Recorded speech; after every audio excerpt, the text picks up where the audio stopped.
స్త్రీలు పుట్టింటి నుంచి ఏదైనా తీసుకొచ్చుకోవచ్చా? తెచ్చుకుంటే ఎలాంటివి తీసుకొచ్చుకుంటే అమ్మ మంచిదంటారు? పుట్టింటి నుంచి ఏదైనా తల్లిదండ్రులు పసుపు కుంకంగా ఏమిచ్చినా తెచ్చుకోవచ్చమ్మా. హ్మ్. ఇవ్వాళ తెచ్చుకోవడం అంటే ఇవ్వాళ పుట్టింట్లో ఉన్నారా? హ్మ్. ఉండి ఇవ్వాళ పుట్టింటి నుంచి బయలుదేరి అత్తగారింటికొస్తున్నారా? లేదు కదా! ఏమిటసలు ఆ లెక్క తెలీదు. ఎక్కడి నుంచి తెచ్చుకోవచ్చంటే, హ్మ్. సాధారణంగా వరలక్ష్మి వ్రతానికి పుట్టింటి వారు ఏదైనా పంపిస్తే పంపిస్తారు. హ్మ్. అందులో ముందుగా మొదటి సంవత్సరాలతో తప్పకుండా పంపిస్తారు. హ్మ్. తర్వాతైనా చాలామంది పుట్టింటి వారు శ్రావణ మాసంలో వరలక్ష్మి వ్రతం రోజున "నువ్వు ఇదిగో ఈ నగ పెట్టుకో అమ్మా, ఈ చీర కట్టుకో అమ్మా" అని హ్మ్. పంపించే హ్మ్. పద్ధతుంది. వ్రతం ఎక్కడమ్మా? అత్తగారింట్లోనే కదా చేసుకుంటారు. అత్తగారింట్లోనే చేసుకుంటాం హ్మ్. సాధారణంగా. హ్మ్.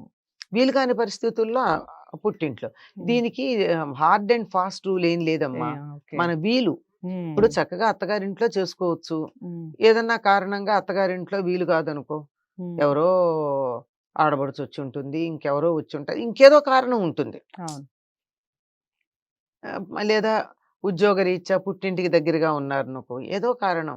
ఆ హ్మ్. కారణంగా పుట్టింటి దగ్గరుంటే పుట్టింటికి చేసుకోవచ్చు. లేదా తమ్ముడి పెళ్ళో, చెల్లెలి పెళ్ళో అయ్యి మొదటి సంవత్సరం వాళ్ళు చేసుకుంటున్నారు. హ్మ్. అమ్మ నువ్వు గూడా ఉంటే బావుంటుందంటే అక్కడ జూసుకోవచ్చు. ఇట్లా ఓకే. 100 కారణాలుగా పుట్టింట్లో చేసుకునే అవకాశం ఉంది.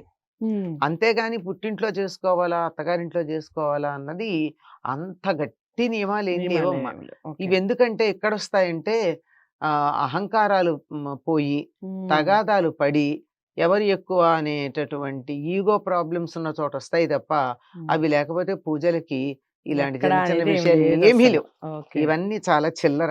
హ్మ్. అన్నీ మనం సృష్టించుకున్నవే ఇవన్నీ అన్నీ. సృష్టించుకున్నవే. ఇవన్నీ చిల్లర విషయాలు. హ్మ్. వీటిని పక్కన పెట్టి హాయిగా పూజ చేసుకోవచ్చు. హ్మ్. వీలైతే అత్తగారింటి దగ్గర, లేకపోతే అమ్మగారింటి దగ్గర. హ్మ్. లేదంటే అక్కచెల్లెళ్ళ దగ్గర కూడా వీళ్ళు చేసుకుంటారు కొంతమంది. ఓకే. ఎక్కడైనా చేసుకోవచ్చు. హ్మ్. సమస్య ఏం లేదు. ఓకే. పుట్టింటి నుంచి ఏం తెచ్చుకోవచ్చంటే, ఏమైనా తెచ్చుకోవచ్చమ్మా. హ్మ్. తల్లి బొట్టు పెట్టి ఏమిస్తే అది తెచ్చుకోవచ్చమ్మా. హ్మ్. బొట్టు పెట్టి ఇవ్వాలావిడ. హ్మ్. అమ్మాయి నువ్వు పట్టుకెళ్ళు అని. హ్మ్. అలా ఇచ్చింది ఏదైనా తెచ్చుకోవచ్చు. ఓకే. సాధారణంగా చీపుళ్ళు, చాటలు అట్లాంటివి తెచ్చుకోరు పుట్టింటి నుంచి. అవును. అవును. హ్మ్. పొయ్యి కూడా తెచ్చుకోరు. ఆ! ఆ! పొయ్యి కూడా. పొయ్యి. ఆ! ఇట్లాంటివి కొన్నుంటాయి ఇట్లాంటివి గదా! తీసుకొచ్చుకోరు. ఇవి హ్మ్. తప్ప కత్తిపీట, కత్తిపీట. అవును. ఆ!